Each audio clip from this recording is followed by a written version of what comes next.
Assalamualaikum warahmatullahi wabarakatuh. Alhamdulillah, puji syukur kita ucapkan karena pada hari ini kita masih diberikan kesempatan dan juga kesehatan untuk melakukan kegiatan kita, yakni perkuliahan online, pada mata kuliah teori bilangan. Kalau minggu lalu kita sudah membahas tentang bilangan cacah, pada pertemuan kali ini kita akan membahas tentang bilangan bulat. Nah, seperti biasanya, sebelum kalian masuk pada materi pembelajaran, terlebih dahulu kalian harus tahu capaian pembelajaran pada pertemuan kali ini. Jadi, mahasiswa mampu membuktikan teorema bilangan bulat serta memberikan contoh bilangan dan operasinya berdasarkan sifatnya. Dengan indikator mampu menjelaskan bilangan bulat, mampu memberikan contoh operasi bilangan bulat berdasarkan sifatnya.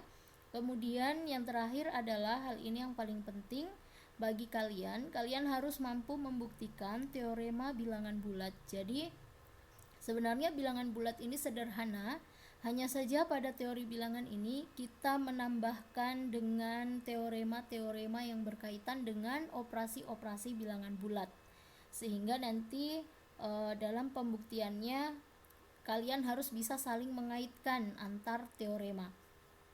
Baiklah. Nah, untuk bilangan bulat ini ada 5 pokok bahasan yang harus kalian pahami. Jadi ada sifat dasar bilangan bulat, ada penjumlahan bilangan bulat, ada pengurangan, perkalian, dan pembagian bilangan bulat. Jadi 5 hal ini yang harus kalian kuasai, dan ini sangat-sangat sederhana ya, sangat-sangat sederhana. Baiklah, kita lanjut. Nah, sebelum masuk pada pokok bahasannya, kalian harus tahu terlebih dahulu himpunan bilangan bulat itu apa definisinya. Nah, jadi di sini dikatakan himpunan bilangan bulat itu merupakan gabungan dari himpunan bilangan cacah dan himpunan bilangan negatif. Bisa ya kira-kira, karena bilangan cacah itu adalah bilangan 0 digabungkan dengan bilangan asli positif. Dan di sini kalau bilangan bulat ditambahkan atau digabungkan lagi dengan bilangan negatif. Baik. Nah, yang pertama sifat dasar bilangan bulat. Nah, di sini ada definisi 3.1 menyatakan bahwa jika n bilangan bulat, maka negatif n didefinisikan tunggal, sehingga n ditambah negatif n itu akan sama dengan negatif n ditambah n sama dengan 0.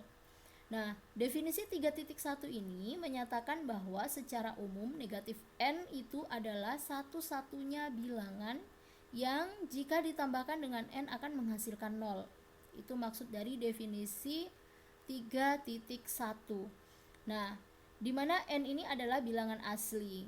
Nah, kemudian negatif n ini disebut sebagai inverse tambah atau aditif dari n. Ya, negatif n atau minus n atau lawan dari n. Nah, jadi jika negatif n adalah inverse tambah dari n, maka n adalah inverse tambah dari negatif n ya. Jadi bisa dibalik-balik. Nah, sebagai contoh misalkan 8 inverse-nya itu adalah atau inverse tambah dari 8 adalah negatif 8. Bisa juga inverse tambah dari negatif 8 adalah 8, karena 8 ditambah negatif 8 sama dengan 0. Nah, sehingga kemudian apa inverse tambah dari 0 menurut kalian? Jadi inverse tambah dari 0 itu kalau disesuaikan dengan definisi 3.1, inverse tambah dari 0 berarti negatif 0. Tapi pada kenyataannya, walaupun tidak menggunakan negatif, 0 tambah 0 atau 0 kurang 0 itu akan tetap menghasilkan 0. Nah, jadi tapi tetap kalau ditanya inverse penjumlahan dari 0, ya tetap sebutkan negatif 0, akan hasilnya akan sama. Nah, gimana dengan inverse tambah negatif n? Jadi definisi 3.1 itu menyatakan bahwa untuk setiap bilangan bulat n ada dengan tunggal bilangan bulat negatif n, sehingga n ditambah negatif n sama dengan negatif n tambah 0. Nah, kalau ditanya lawan dari negatif n adalah negatif n, negatif dalam kurung negatif n, sehingga negatif n ditambah negatif dalam kurung negatif n itu akan menghasilkan 0. Ya, semoga bisa dipahami ya untuk penjelasan definisi dari 3.1. Nah, sekarang kita lanjut pada definisi 3.2. Di sini dikatakan himpunan bilangan bulat adalah gabungan dari himpunan bilangan cacah dan himpunan bilangan asli, sehingga untuk setiap bilangan bulat n berlaku sifat n tambah negatif n sama dengan negatif n tambah n sama dengan 0. Nah, ini sudah jelas sekali. Tadi juga ada definisi sebelum kita masuk pada sifat dasar, dan di sini dipertegas dengan definisi 3.2. Dan pada definisi 3.2 ini juga masuk penjelasan dari definisi 3.1.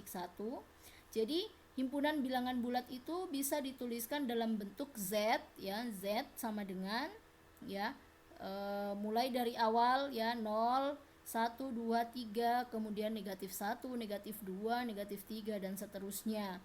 Nah, bisa juga kalian buat dalam bentuk garis bilangan. Garis bilangan itu menunjukkan adanya himpunan bilangan bulat. Nah, jadi himpunan bilangan bulat itu didefinisikan pada definisi 3.3. Ya, sistem bilangan bulat terdiri atas himpunan bilangan bulat Z. Ya, di situ disebutkan himpunan bilangannya apa saja, ada 0, ada bilangan positif, ada bilangan negatif, dengan operasi biner penjumlahan dan perkalian. Jadi bilangan bulat menggunakan operasi biner penjumlahan dan perkalian dan mempunyai sifat tertutup, asosiatif, komutatif, distributif, serta identitas penjumlahan dan identitas perkalian. Jadi sifatnya ini hampir sama dengan bilangan cacah yang sudah dijelaskan pada minggu sebelumnya. Baiklah, kita lanjutkan. Nah, di sini silakan kalian nanti baca penjelasan dari sifat tertutup, sifat komutatif, sifat asosiatif. Silakan kalian baca, dan ini sangat sederhana, silakan dipahami, dibaca dengan penuh konsentrasi supaya bisa dipahami sifat-sifatnya. Saya pikir untuk sifat-sifat ini sudah tidak asing lagi bagi kalian ya. Kita lanjut saja. Nah, di sini ada sifat distributif ya, sama dengan sifat-sifat pada bilangan cacah yang sudah dijelaskan minggu lalu ya. Kemudian ada unsur identitas penjumlahan, dan kemudian ada juga unsur identitas perkalian. Jadi di sini pada unsur identitas perkalian itu dibuat sebuah sifat kesamaan ya. Dibuat sebuah sifat kesamaan. Jadi ada sifat di situ, ada sifat refleksi, ada simetris, ada transitif, kemudian ada substitusi ya. Jadi sebenarnya sifat-sifat ini adalah sering kita gunakan pada saat kita mengoperasikan bilangan-bilangan bulat kalau kita menyelesaikan soal-soal hitungan. Akan tetapi di sini lebih diperkuat saja dengan sifat-sifat yang sudah diberikan pada teori bilangan. Nah, baik, silakan nanti kalian baca ya untuk sifat-sifat dari bilangan bulat, operasi bilangan bulat. Nah, sekarang kita masuk pada penjumlahan bilangan bulat.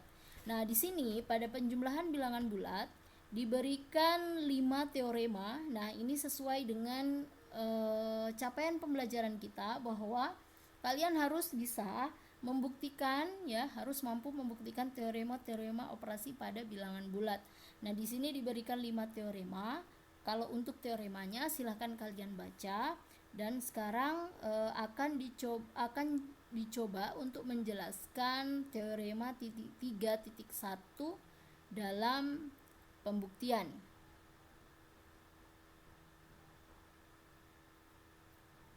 Ya. Jadi pembuktiannya, nah kalian bisa lihat di sini ya untuk pembuktiannya diperbesar ya. Jadi nah untuk teorema 3.1 perhatikan ya. Nah, bunyi dari teorema 3.1 adalah Jika A, B, dan C